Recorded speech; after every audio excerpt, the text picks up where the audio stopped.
കൊച്ചു ത്രേസ്യ പുണ്യവതി നിന്നിൽ റോസാ പുഷ്പം പോലെ ഹൃദയം. കൊച്ചു ത്രേസ്യ പുണ്യവതി നിന്നിൽ റോസാ പുഷ്പം പോലെ ഹൃദയം. ഈശോ മിശിഹായ്ക്ക് സ്തുതിയായിരിക്കട്ടെ. പുഷ്പവർഷത്തിൻ്റെ 90 ദിനങ്ങൾ. ലിസ്യുവിലെ വിശുദ്ധ ചെറുപുഷ്പത്തോടൊപ്പം നമ്മൾ നടത്തുന്ന ആത്മീയ തീർത്ഥയാത്രയുടെ 62ാമത്തെ ദിവസമാണിന്ന്. ഇന്ന് നമ്മൾ കാണുക ആത്മപരിശോധനയെക്കുറിച്ച് കൊച്ചുത്രേസ്യയുടെ കാഴ്ചപ്പാടുകളാണ്. Examination of conscience. നമുക്ക് ഈ ആത്മീയ ചിന്താരീതികളിലേക്ക് കടക്കുന്നതിന് മുമ്പ് കൊച്ചുത്രേസ്യയെ ഈ മേഖലകളിൽ എന്തൊക്കെയാണ് അല്ലെങ്കിൽ ആരൊക്കെയാണ് സ്വാധീനിച്ചിട്ടുള്ളത് എന്ന് നോക്കാം. ഒന്നാമതായിട്ട് വിശുദ്ധ ഇഗ്നേഷ്യസ് ലയോള. അദ്ദേഹത്തിൻ്റെ ആത്മീയ പരിശീലനങ്ങൾ ആത്മപരിശോധനയ്ക്ക് ഊന്നൽ നൽകി. ഇത് കൊച്ചുത്രേസ്യയുടെ അനുദിന ആത്മീയ പരിശീലനത്തെ ഏറെ സ്വാധീനിച്ചിട്ടുണ്ട്. രണ്ടാമതായിട്ട് ആവിലായിലെ വിശുദ്ധ തെരേസ. വ്യക്തിപരമായ ആത്മീയതയും ആത്മപരിശോധനയും കുറിച്ചുള്ള ഈ പുണ്യവതിയുടെ രചനകൾ വിശുദ്ധ കൊച്ചുത്രേസ്യയുടെ ആത്മപരിശോധനയെക്കുറിച്ചുള്ള സമീപനങ്ങൾക്ക് ഏറെ പ്രചോദനമായിട്ടുണ്ട്. മൂന്നാമതായിട്ട് സങ്കീർത്തനങ്ങളിലേക്കാണ് ശ്രദ്ധ കൊടുക്കുക. 139 സങ്കീർത്തനം 23, 24 വാക്യങ്ങൾ. ദൈവമേ, എന്നെ പരിശോധിച്ച് എൻ്റെ ഹൃദയത്തെ അറിയണമേ. എന്നെ പരീക്ഷിച്ച് എൻ്റെ വിചാരങ്ങൾ മനസ്സിലാക്കണമേ. വിനാശത്തിൻ്റെ മാർഗത്തിലാണോ ഞാൻ ചരിക്കുന്നതെന്ന് നോക്കണമേ. ശാശ്വതമായ മാർഗത്തിലൂടെ എന്നെ നയിക്കണമേ. സങ്കീർത്തകൻ്റെ ഈ വാക്യങ്ങൾ ആത്മപരിശോധനയുടെ ആഴങ്ങളിലേക്ക് ഇറങ്ങുവാനായിട്ട് കൊച്ചുത്രേസ്യയെ സഹായിച്ചിട്ടുണ്ട്. വീണ്ടും വിലാപങ്ങൾ 3:40. നമുക്ക് നമ്മുടെ വഴികൾ സൂക്ഷ്മമായി പരിശോധിക്കുകയും കർത്താവിങ്കിലേക്ക് തിരികുകയും ചെയ്യാം. യഥാർത്ഥമായ ഒരു ആത്മപരിശോധനയിലേക്കാണ് ഈ വാക്യം നമ്മെ ക്ഷണിക്കുക. കൊച്ചുത്രേസ്യയുടെ ഈ ആത്മപരിശോധനയെക്കുറിച്ചുള്ള ഈ ആധ്യാത്മിക വശങ്ങൾ, അതിനൊരു 5 തലങ്ങളിൽ കാണുവാനായിട്ടാണ് ഞാൻ ആഗ്രഹിക്കുക. ഒന്നാമതായിട്ട് സെൽഫ് റിഫ്ലക്ഷൻ, നമ്മുടെ തന്നെ ഉള്ളിലോട്ടുള്ള ഒരു നോട്ടം. രണ്ടാമതായിട്ട് സിംപ്ലിസിറ്റി ആൻഡ് ഹ്യൂമിലിറ്റി, ലാളിത്യവും അതുപോലെ തന്നെ എളിമയും. മൂന്നാമതായിട്ട് റെഗുലർ പ്രാക്ടീസ്, നമ്മുടെ ആധ്യാത്മിക ജീവിതത്തിൽ നമ്മൾ അനുദിനം നടത്തുന്ന ആത്മീയ പരിശോധന. നാലാമതായിട്ട് മേഴ്സി ആൻഡ് ഫോർഗീവ്നെസ്, കരുണയും ക്ഷമിക്കലും. അഞ്ചാമതായിട്ട് ഡിസയർ ഫോർ ഗ്രോത്ത്, വളർച്ചയ്ക്ക് വേണ്ടിയുള്ള തീവ്രമായ ആഗ്രഹം. നമുക്ക് ഈ 5 തലങ്ങളെക്കുറിച്ച് ഒന്ന് വിശദമായിട്ട് കാണാം. ഒന്നാമതായിട്ട് സെൽഫ് റിഫ്ലക്ഷൻ. ഒരാളുടെ പ്രവർത്തനങ്ങൾ, മോട്ടിവേഷൻസ്, വളർച്ചയുടെ ആവശ്യകത എന്നിവ തിരിച്ചറിയാൻ ഉള്ളിലേക്ക് നോക്കേണ്ടതിൻ്റെ പ്രാധാന്യത്തെക്കുറിച്ച് വിശുദ്ധ കൊച്ചുത്രേസ്യ ഊന്നി പറയുന്നുണ്ട്. അവളുടെ ആത്മകഥയിൽ ഇങ്ങനെ പറയുന്നു: ഓരോ വൈകുന്നേരവും ഞാൻ എൻ്റെ മനസാക്ഷി പരിശോധിക്കുന്നു. ഞാൻ എങ്ങനെ ജീവിച്ചുവെന്നറിയാൻ ഞാൻ എൻ്റെ ദിവസത്തിലേക്ക് തിരിഞ്ഞു നോക്കുന്നു. അപ്പോൾ അവൾ പറയുകയാണ്, ഞാൻ എല്ലാ ദിവസവും എൻ്റെ മനസാക്ഷി പരിശോധിക്കുന്നുണ്ട്, ഒരു ആത്മപരിശോധന നടത്തുന്നുണ്ട്. ഇതെൻ്റെ ആ ഒരു ദിവസത്തെ മൊത്തത്തിലൊന്ന് കാണുവാനായിട്ട്, ഒന്ന് തിരിഞ്ഞു നോക്കുവാനായിട്ട് എന്നെ സഹായിക്കുന്നുണ്ട്. അവളുടെ സഹോദരി സെലിൻ എഴുതിയ ഒരു എഴുത്തിൽ ഇങ്ങനെ പറയുകയാണ്: ദൈവത്തിന് ഒരു ചെറിയ റിപ്പോർട്ട് ചെയ്യുന്നത് പോലെ ഞാൻ എൻ്റെ ദിവസം അവലോകനം ചെയ്യുകയാണ്. ഇപ്പോൾ പുണ്യവതി പറയുന്നത് ശ്രദ്ധിച്ച്, അവളുടെ ദിവസത്തെ മുഴുവൻ, അന്നത്തെ ദിവസത്തിൻ്റെ മുഴുവൻ ഒരു കണക്ക് കൊടുക്കുന്നത് പോലെ ഓരോന്നോരോന്ന് അവൾ കീറി മുറിച്ച് പരിശോധിച്ചിരുന്നു എന്നാണ് സഹോദരിയോട് അവൾ പറഞ്ഞു വയ്ക്കുക.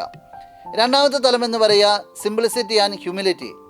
അമിതമായ ആത്മവിമർശനങ്ങളില്ലാതെ ഒരാളുടെ ബലഹീനതകൾ അംഗീകരിച്ചുകൊണ്ട് സ്വയം പരിശോധിക്കുവാനുള്ള എളിയ സമീപനത്തെ കൊച്ചുത്രേസ്യ പ്രോത്സാഹിപ്പിക്കുന്നു. അവളുടെ ആത്മകഥയിൽ ഇങ്ങനെ പറയുന്നു: എൻ്റെ തെറ്റുകളെ ഞാൻ ഭയപ്പെടുന്നില്ല, അവ എന്നെ ദൈവത്തിലേക്ക് നയിക്കുന്ന കൊച്ചുകുട്ടികളെ പോലെയാണ്. അപ്പോൾ അവൾ പറയും, എൻ്റെ കുറവുകൾ, പോരായ്മകൾ എനിക്ക് ജീവിതത്തിലുണ്ട്, പക്ഷെ ഞാൻ ഒരിക്കലും അത് ഭയപ്പെടുകയില്ല.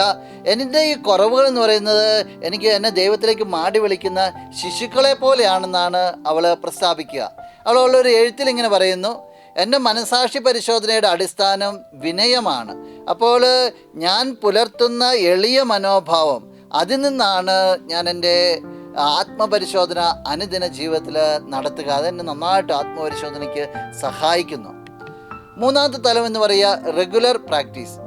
ദൈവവുമായി ആഴത്തിലുള്ള ബന്ധം വളർത്തിയെടുക്കുവാൻ മനസാക്ഷിയുടെ പരിശോധന ഒരു അനുദിന ശീലമാക്കുന്നതിൽ കൊച്ചുത്രേസ്യ വിശ്വസിച്ചിരുന്നു. അവൾ പ്രാക്ടീസ് ചെയ്തിരുന്നു. അവളുടെ ആത്മകഥയിൽ ഇങ്ങനെ പറയുന്നു: ദിവസേനയുള്ള ആത്മപരിശോധന എൻ്റെ പാതയെ നയിക്കുന്ന ഒരു നിധിയാണ്. നോക്കി അവൾ പറയുന്നത്, ഞാൻ നടത്തുന്ന അനുദിന ആത്മപരിശോധന എൻ്റെ പാതയെ നയിക്കുന്ന നിധിയാണ്, അല്ലെങ്കിൽ ഒരു വെളിച്ചമാണ്, അല്ലെങ്കിൽ ഒരു ശക്തിയാണ്. അത്രമാത്രം ആത്മപരിശോധന സഹായിക്കുന്നു എന്നാണ് പുണ്യവതി പറഞ്ഞു വയ്ക്കുക. അവൾ എഴുതിയ ഒരു എഴുത്തിൽ ഇങ്ങനെ പറയുന്നു, എത്ര ചെറുതാണെങ്കിലും ഓരോ രാത്രിയിലും എൻ്റെ പ്രവൃത്തികളെക്കുറിച്ച് ചിന്തിക്കാൻ ഞാൻ സമയമെടുക്കും. അതായത് ആത്മപരിശോധന നടത്താതെ അവൾ ഉറങ്ങിയില്ല എന്ന് പറയുക. എത്ര ചെറിയ കാര്യങ്ങളാകട്ടെ, അല്ലെങ്കിൽ എത്ര സമയക്കുറവുണ്ടാകട്ടെ, ഞാൻ ആത്മപരിശോധന നടത്തി എൻ്റെ ജീവിതത്തെക്കുറിച്ച് നന്നായിട്ടൊന്ന് വിലയിരുത്തിയിട്ടേ ഞാൻ ഉറങ്ങിയുള്ളൂ. ഇതിൻ്റെ നാലാമത്തെ തലം എന്ന് പറയുക മേഴ്സി ആൻഡ് ഫോർഗിവ്നെസ്. അവളുടെ ചിന്തകൾ പലപ്പോഴും ദൈവത്തിൻ്റെ കാരുണ്യത്തെക്കുറിച്ചുള്ള ആഴത്തിലുള്ള ധാരണയിലേക്ക് നയിച്ചിരുന്നു. ചെറിയ പാപങ്ങൾ പോലും ദൈവം പൊറുക്കുമെന്ന് അവളുടെ ചിന്താരീതികൾ അവളെ ഓർമ്മിപ്പിച്ചിരുന്നു. അവളുടെ ആത്മകഥയിൽ ഇങ്ങനെ പറയുന്നു, എൻ്റെ ആത്മപരിശോധനയിൽ എൻ്റെ പരാജയങ്ങൾക്ക് ഞാൻ എപ്പോഴും ദൈവത്തിൻ്റെ കരുണ തേടുന്നു. അപ്പം ഞാൻ അനുദിനം നടത്തുന്ന ആത്മപരിശോധന എൻ്റെ കുറവുകൾക്കെല്ലാം ദൈവത്തിൻ്റെ കരുണ ദർശിക്കുവാനായിട്ട്, നേടിയെടുക്കുവാനായിട്ട് എന്നെ സഹായിക്കും. ഞാനതിൽ ആശ്രയിക്കും. അതാണ് പുണ്യവതി പറയുക. അവളുടെ സഹോദരി സെലിൻ എഴുതിയ എഴുത്തിൽ ഇങ്ങനെ പറയുന്നുണ്ട്, എൻ്റെ ഏറ്റവും ചെറിയ പാപങ്ങൾ ദൈവം ക്ഷമിക്കുന്നു എന്നറിയുന്നതിലൂടെ ഞാൻ ആശ്വസിക്കുന്നു. അപ്പോൾ എൻ്റെ ഒരു പാപങ്ങൾ പോലും മാറ്റിവെക്കാതെ, മറച്ചു വയ്ക്കാതെ, എൻ്റെ ദൈവം എത്ര ചെറുതാണ്, എത്ര വലുതാണ്, എല്ലാം എൻ്റെ ദൈവം എന്നോട് ക്ഷമിക്കുന്നു. അതിൻ്റെ ഒരു ആശ്വാസവും സന്തോഷവും പുണ്യവതിക്ക് ജീവിതത്തിൽ അനുദിനം അനുഭവിക്കാനായിട്ട് സാധിച്ചിരുന്നു. ഇനി അഞ്ചാമത്തെ തലം എന്ന് പറയുക ഡിസയർ ഫോർ ഗ്രോത്ത്.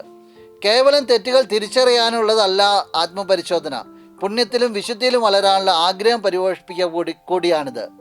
അപ്പോൾ അവൾ പറഞ്ഞു വയ്ക്കുന്നത്, ഈ നമ്മുടെ തെറ്റുകുറ്റങ്ങളെ തിരിച്ചറിയാൻ വേണ്ടി മാത്രമല്ല ആത്മപരിശോധന, പക്ഷേ ഇത് പുണ്യങ്ങളിൽ വളരുവാനായിട്ട് നമ്മളെ സഹായിക്കും.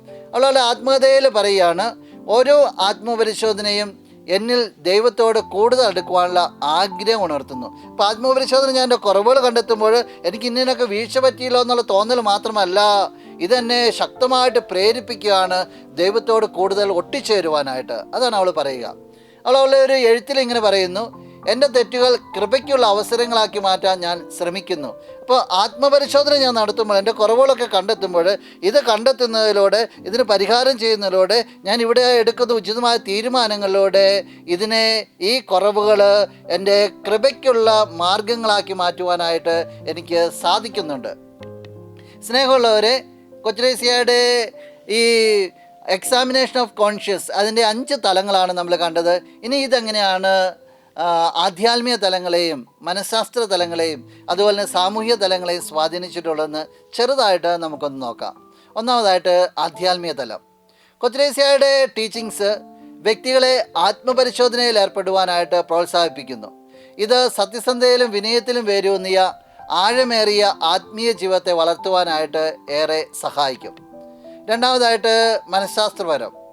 അവളുടെ സമീപനം സ്വയം അവബോധത്തിലൂടെയും ഉത്തരവാദിത്വത്തിലൂടെയും വൈകാരിക ആരോഗ്യം നേടിയെടുക്കുവാനായിട്ട് പ്രോത്സാഹിപ്പിക്കുന്നു.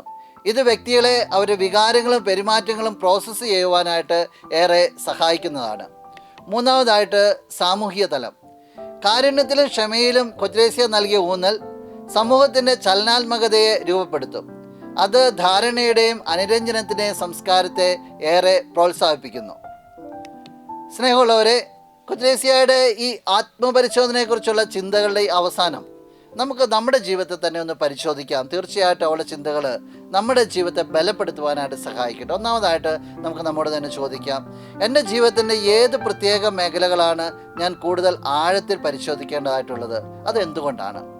രണ്ടാമതായിട്ട്, എൻ്റെ മനസാക്ഷി പരിശോധനയിലൂടെ എളിമയുടെ മനോഭാവം എനിക്ക് എങ്ങനെയാണ് വളർത്തിയെടുക്കുവാനായിട്ട് സാധിക്കുക? മൂന്നാമതായിട്ട്, എൻ്റെ അനുദിന ജീവിതത്തിൽ എനിക്ക് ഏതെല്ലാം വിധങ്ങളിൽ ദൈവത്തിൻ്റെ കരുണ തിരിച്ചറിയുവാനും സ്വീകരിക്കുവാനും സാധിക്കും?